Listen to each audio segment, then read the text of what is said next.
किशोरी पेडणेकर यांची मुंबई महापालिकेत ठाकरे सेनेच्या गटनेतेपदी निवड करण्यात आली। मात्र या निवडीवरून आता ठाकरे सेनेत नाराजी असल्याची चर्चा आहे। पक्षाच्या ज्येष्ठ नगरसेवकांना डावलल्याची भावना आहे। याशिवाय कोरोना काळात घोटाळ्याचे आरोप झालेल्या किशोरी पेडणेकरांना गटनेतेपद दिल्यानं आता उलटसुलट चर्चा सुरू झाली। ज्येष्ठ नगरसेवकांना डावलून पेडणेकरांना संधी दिल्याची नाराजी आहे।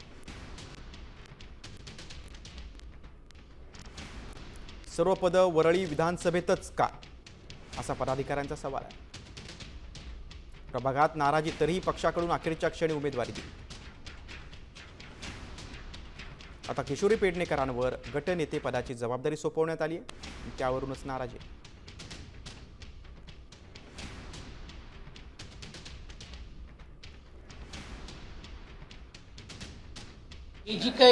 जी काही विधान परिषदेची नेमणूक व्हायच्या अगोदरची ही पदं आहेत, म्हणजे त्याच्यात काय वरळीला दिला अशातला भाग नाही।